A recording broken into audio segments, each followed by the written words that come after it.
aqui para juntos, nós meditarmos na palavra do Senhor Jesus. Realmente muito feliz, agradeço ao Paulinho pelo convite, porque para a gente poder vir à igreja passar alguma coisa, primeiramente a gente tem que receber isso de Deus, Olha o Jair ali, que bom ver você, Jair. E então é sempre um privilégio para a gente, nos leva a estudar, para que a gente possa trazer a mensagem a ser compartilhada. E eu também não posso, sempre quando eu vejo a Ana, preciso te agradecer, viu, Ana? A Ana deu estudos bíblicos para mim, junto com a Rosângela, E, irmãos, deem estudos bíblicos, Vamos falar de Jesus para as outras pessoas, isso salva vidas, E vocês abriram assim um caminho maravilhoso para mim, através daqueles estudos. Vamos fechar os nossos olhos, então, antes de nós abrirmos a palavra de Deus. Senhor, nosso Deus, te agradecemos porque o Senhor, neste momento, nos abençoa com vida, com saúde, entendimento e liberdade para nos reunirmos em teu nome, Senhor. Viemos aqui buscar a sua presença na nossa vida. Somos todos pecadores. Eu te peço perdão em nome de Jesus pelos meus pecados, pelos pecados dos meus irmãos. Eu peço que o Senhor agora levante o seu Espírito sobre nós. Que o Senhor abra o nosso entendimento, o nosso coração, os nossos olhos. Que todo assunto que esteja na nossa mente agora seja desligado. E nós tenhamos a atenção 100% na tua palavra, para que o Senhor possa operar a salvação que quer operar no nosso ser esta noite. É o meu pedido em nome de Jesus. Amém. Nós vamos usar bastante a Bíblia. Pegue a sua Bíblia, abra o seu aplicativo e vamos lá na primeira carta aos Tessalonicenses, capítulo 5. Nós vamos ler os versos 1, 2 e 6. 1 Tessalonicenses, capítulo 5, a partir do verso 1. Lá diz o seguinte: Mas, irmãos, acerca dos tempos e das épocas, não necessitais de que se vos escreva, porque vocês mesmos sabem perfeitamente que o dia do Senhor virá como vem o ladrão de noite. Verso 6. Não durmamos, pois, como os demais, antes vigiemos e sejamos sóbrios. Na primeira carta de Pedro, no capítulo 5, no verso 8, assim como Paulo, Pedro diz à igreja: sede sóbrios, vigiai, porque o diabo, vosso adversário, anda em derredor, bramando como leão, buscando a quem possa tragar. Paulo e Pedro, falando a respeito do tempo que viveríamos agora, que estamos vivendo agora, e exortando a igreja, para que não tenham dúvidas do tempo que estamos vivendo, do tempo que se aproxima o dia da vida do Senhor. E eles dão esse conselho: não durmamos, sede sóbrios. Para entender a palavra sóbrio, talvez é legal, é importante que a gente entenda o contrário de estar sóbrio. O contrário de estar sóbrio é estar embriagado. E o que acontece com a pessoa quando ela está embriagada? Eu tirei um trechinho do site do Hospital Santa Mônica, falando sobre os principais efeitos do álcool sobre o organismo, que causa embriaguez. Lá diz o seguinte, que quando a concentração de álcool no sangue é baixa, o indivíduo fica desinibido, relaxado e eufórico.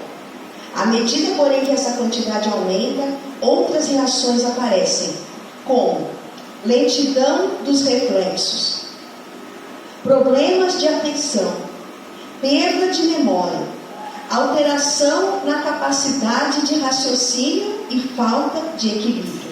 E em níveis muito altos, pode haver uma intoxicação severa e uma parada cardiorrespiratória com possibilidade de sequelas neurológicas e até a morte.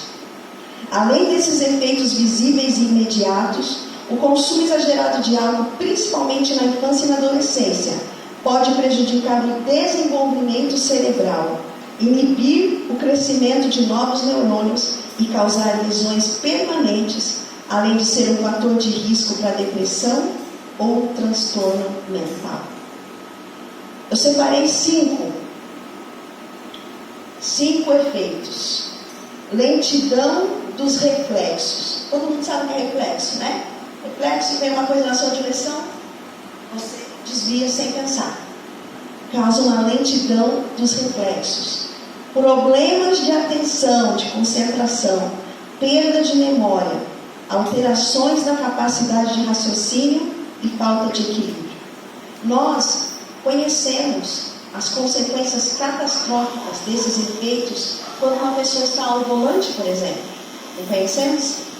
Conhecemos também as consequências catastróficas desses efeitos dentro das famílias. Mas seria possível que o tipo de vida ao qual nós estamos sendo expostos agora, nos nossos dias, nos causasse uma certa embriaguez espiritual? Que tipo de vida nós somos expostos, né? Nós estamos expostos. Notícias, né, irmãos? Muitas notícias falsas também, mas que parecem verdadeiras, notícias que chegam a nós com uma velocidade incrível. E há notícias desconcertantes, violência, doenças, pandemia. Tudo isso está acontecendo bem pertinho de nós. Morte, problemas financeiros, desemprego, problemas no lar, divórcios, filhos rebeldes, filhos escravizados pelos vícios, a crise moral sem precedentes que nós estamos vivendo, irmãos. Nem Sodoma e Gomorra não praticaram as coisas que se praticam, divulgam hoje em dia, incentivam, né? Tanta abominação, tanta imoralidade. Será que nós não estamos um pouco embriagados? Consciente ou inconscientemente, nos embriagando para fugir um pouco dessa realidade que nos assola, que nos deprime? Ao olhar os efeitos da embriaguez, irmãos, nós não temos visto na Igreja de Deus uma lentidão dos reflexos nos cristãos em reconhecer o tempo que nós estamos vivendo? Olhem para o lado, olhem para trás, olhem. No tempo que nós estamos vivendo, irmãos, e as nossas igrejas estão assim. Será que não estamos com lentidão nos reflexos em perceber que é chegado o grande dia do qual nós pregamos por tantos anos? Nós não temos visto na igreja, irmãos, problemas de atenção, cristãos que não conseguem mais estudar as Escrituras Sagradas. A palavra de Deus se tornou para eles insonsa, chata, desagradável, repetitiva. Eles não conseguem pôr atenção na palavra de Deus. Não prende a atenção deles. Sinais de embriaguez espiritual. Tem você passado por isso? Tem você dificuldades de estudar a palavra de Deus cada dia? Assim como você se alimenta todos os dias? Assim como você toma banho todos os dias?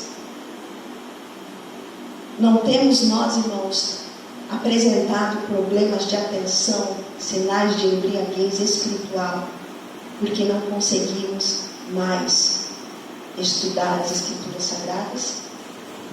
Não temos visto na Igreja de Deus, irmãos, cristãos com perda de memória, cristãos que se esqueceram do seu primeiro amor a Cristo Jesus, esqueceram das grandes coisas que Jesus já realizou nas suas vidas, e porque se esqueceram, agora vivem com medo, vivem ansiosos, nervosos, estressados, deprimidos, desesperados alguns, duvidando do que Deus pode realizar, ou totalmente absortos nos afazeres seculares. Como se o mundo fosse só isso aqui. Nós não temos visto, irmãos, na igreja de Deus, cristãos com alteração na capacidade de raciocínio, embriaguez espiritual, irmãos que estão com seu raciocínio débil, prejudicado, vivem de videozinhos, de ventos de doutrina.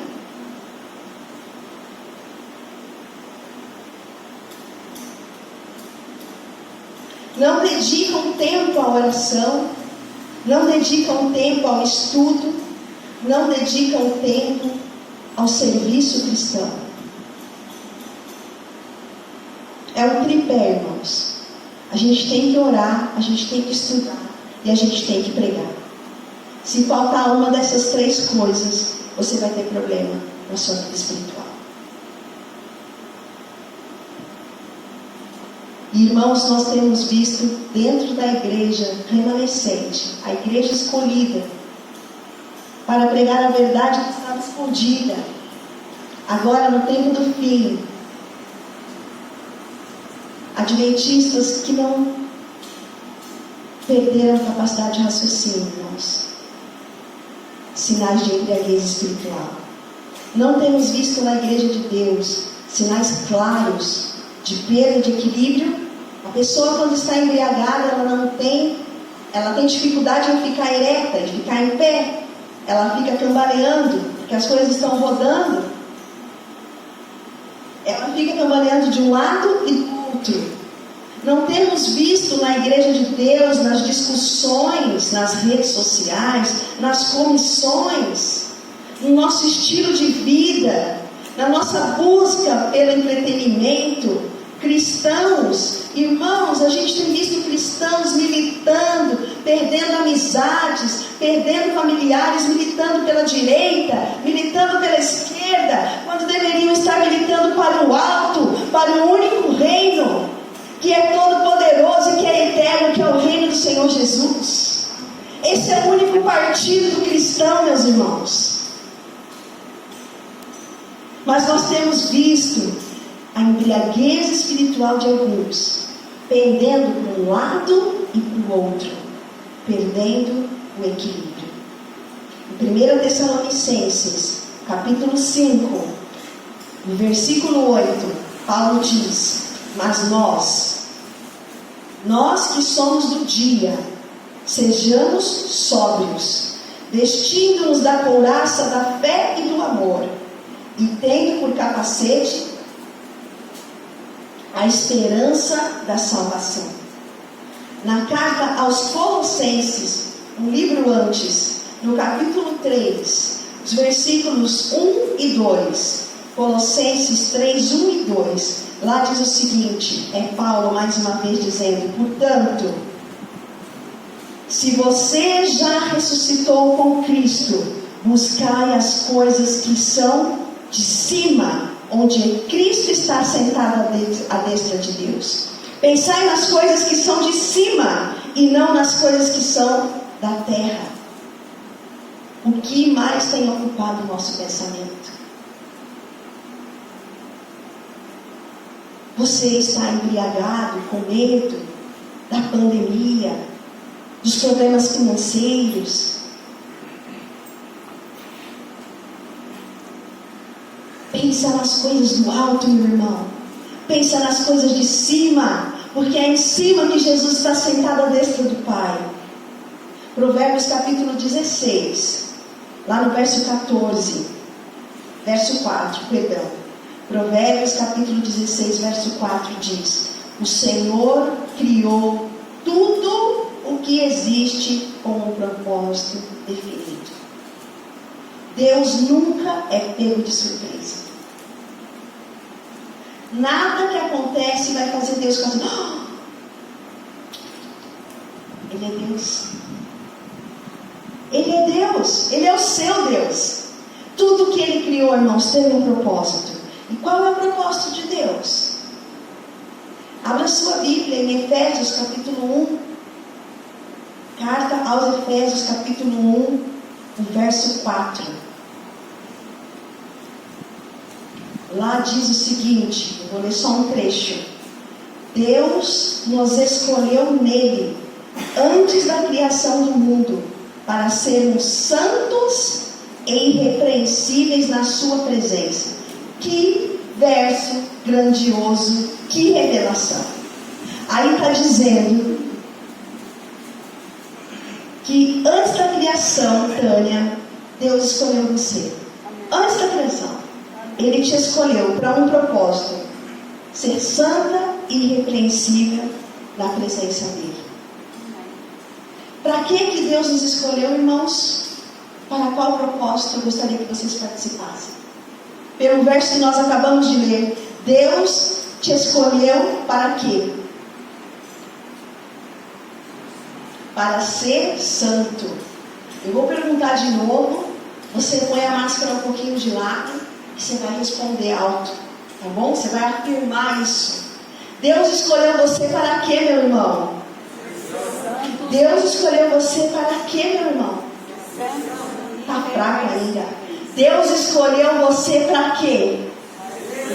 Deus te escolheu para ser santo, irrepreensível diante dele. Deus não escolheu você para você viver a vida embriagado, seja com álcool, seja com ideias, seja com o que for. Deus não escolheu você, não te deu a vida para você viver com medo.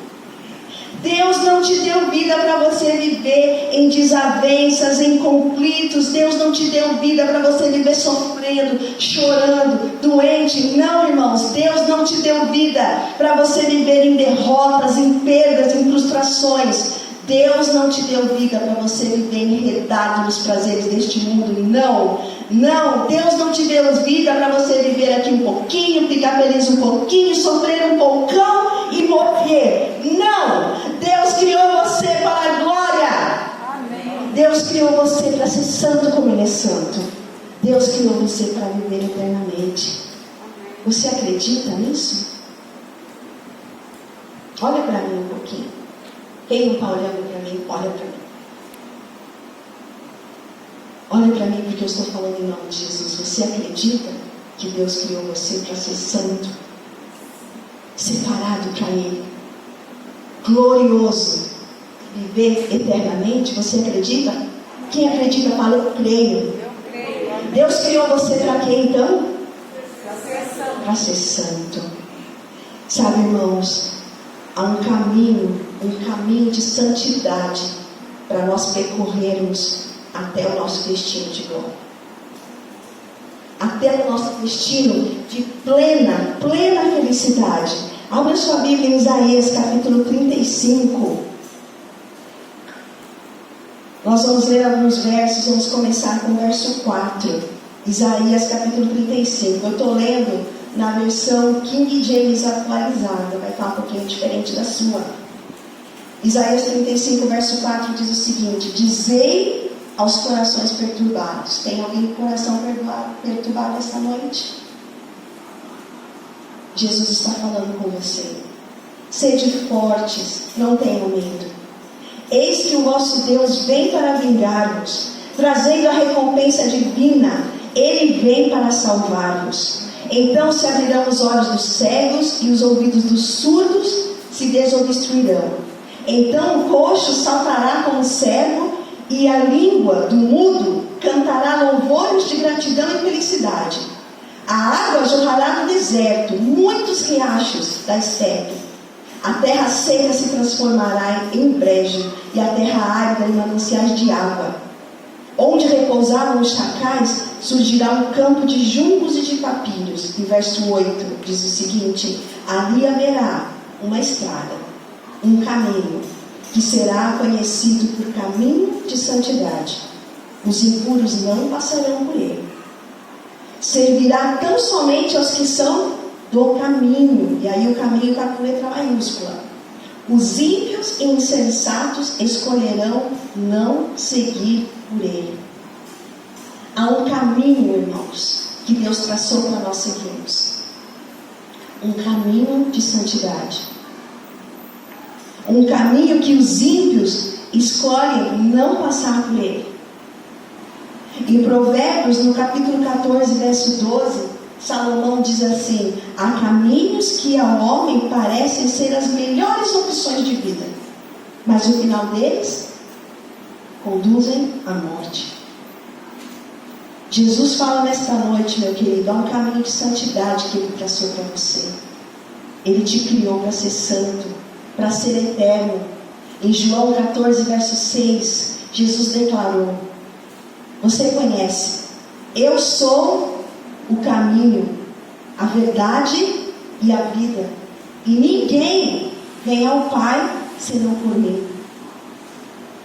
Por isso eu destaquei ali que o caminho estava escrito com o C maiúsculo, porque por vezes a Bíblia está falando que o caminho é Cristo. Não está falando de um caminho qualquer, mas do único caminho que pode nos dar a salvação de todos os seus problemas, irmãos. Todos, até mesmo o problema da morte. O Senhor Jesus disse: eu sou o caminho, a verdade e a vida, e ninguém vem ao Pai senão por mim. Jesus é o único caminho. Em Salmos capítulo 1, verso 6, diz: pois conhecer o Senhor é o caminho dos justos. O nosso caminho deve ser marcado pela busca do conhecimento da pessoa do Senhor Jesus. O caminho dos ímpios, porém, conduz à destruição. Ímpios são aqueles que não querem nada com Jesus. E não tem meio termo, meu querido. Você não pode ser meio casado.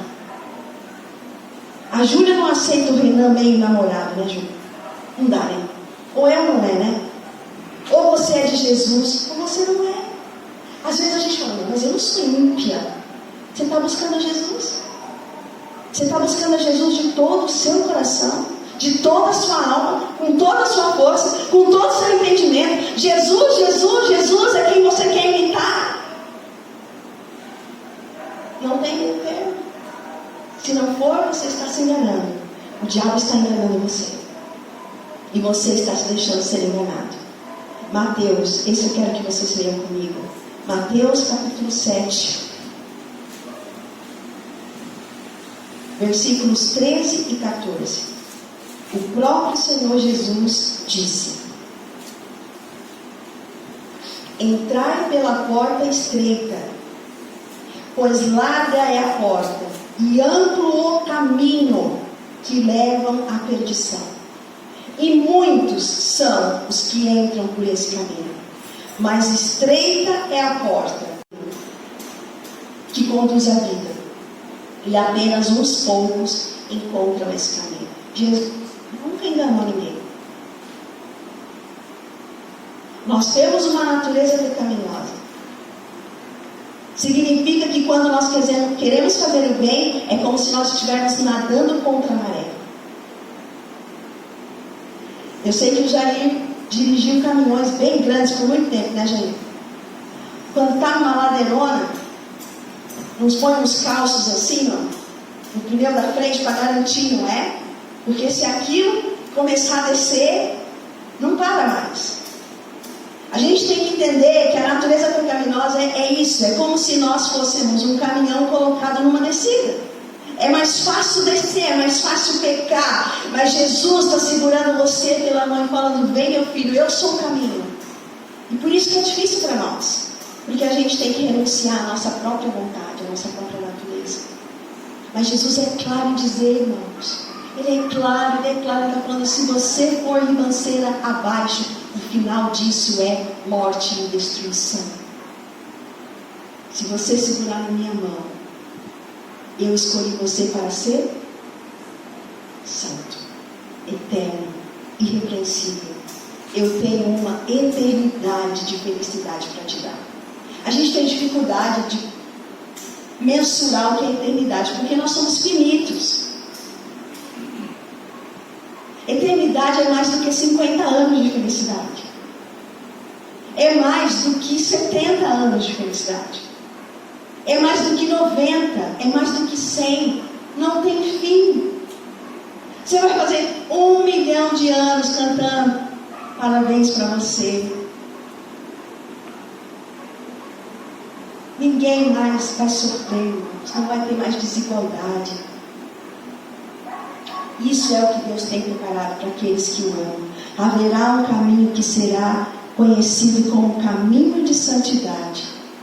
Os impuros não passarão por ele, porque escolherão não seguir esse caminho, porque é um caminho estreito, é um caminho difícil. Esse caminho servirá tão somente para os que são do caminho com letra maiúscula, para os que são de Jesus. Qual a sua escolha, afinal? Que caminho você quer seguir? O largo e fácil, que acaba rápido, que é enganoso, cujo final é a morte eterna? Ou você quer escolher o caminho da vida, o caminho que Jesus preparou para você, o caminho que Jesus comprou para você com a vida dele, o sangue dele? Qual é a sua escolha? Não pode deixar para amanhã, meu querido. Não podemos pensar assim: quando eu conseguir isso ou aquilo, aí sim eu vou tomar jeito e eu vou seguir a Cristo completamente. Não existe amanhã, não existe depois. Qual é a sua escolha? Salmos 25, verso 9, diz assim, você pode até grifar na sua Bíblia: misericordioso e justo é o Senhor, e por isso aos pecadores Ele reensina o seu caminho. Que Deus maravilhoso! Eu não sei você, mas eu gosto muito de ensinar uma coisa a primeira vez. Eu gosto muito de ensinar a segunda vez. Eu já não gosto tanto a terceira. Na quarta eu falo: meu, deu. Mas a Bíblia está falando que o Senhor é misericordioso e Ele está sempre disposto a reensinar, ensinar de novo o caminho para quem se desviou do caminho. Se você se desviou do caminho, o Senhor está oferecendo a mão dele para você nessa noite. Mas, irmãos, o mal não vai perdurar para sempre. A Bíblia declara que o tempo que nós estamos vivendo é o tempo do juízo. Em 1844, Jesus entrou no lugar santíssimo para ser juiz e advogado daqueles que um dia aceitaram o seu sacrifício. No juízo, Satanás se apresenta e fala: Rosângela não pode entrar no teu reino. Ela fez isso. E os livros são abertos. Minha vida toda é investigada para saber se prevaleceu, se aquilo que prevaleceu no final da minha vida foi a escolha de andar e de me entregar ao Senhor Jesus. A promessa, irmãos, é para aquele que vencer. Você tem 7 promessas para 7 igrejas do Apocalipse e todas terminam: ao que vencer, ao que vencer, ao que vencer. Não é para o que fica na beirada do caminho. Você tem que prosseguir, perseverando em Cristo Jesus. Caiu, levanta, desviou, retorna, mas fique no caminho que é Cristo Jesus. Em Cristo Jesus você não precisa ter medo de nada, nem da morte, porque ela será provisória, temporária. A verdadeira vida estará escondida em Cristo. Penúltimo verso desta noite, 2 Pedro, capítulo 1, os versos 3 e 4.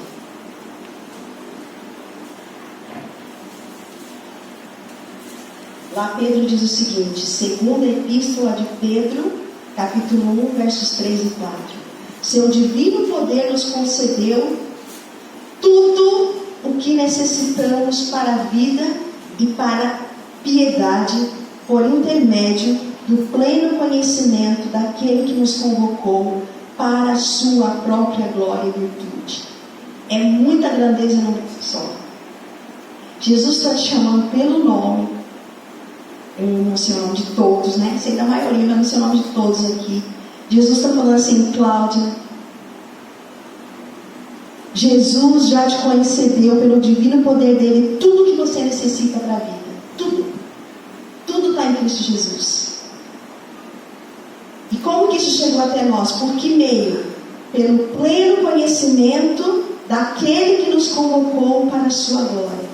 É buscar conhecer a Cristo todos os dias, diariamente, pela oração sincera, pelo estudo da palavra de Deus, pelo pregar a palavra de Deus, que nos concede tudo o que nós necessitamos para chegarmos à sua glória. E verso 4: pelas quais nos tem outorgado suas preciosas e grandiosas promessas, para que por elas vos torneis coparticipantes da natureza divina, livrando-vos da corrupção das paixões que há no mundo. Meus irmãos, a Bíblia começa dizendo que Deus te criou à imagem e semelhança dele. Depois a Bíblia passa contando como Satanás está tentando apagar a imagem e a semelhança de Deus em você. E a Bíblia termina afirmando que se você crer, se você confiar, você vai ser coparticipante da natureza divina. Ou seja, você volta à imagem e à semelhança do próprio Deus. Qual a sua escolha? Qual a sua escolha? Tome uma decisão. Se você não tomar, o inimigo vai tomar por você. O céu é para quem quer.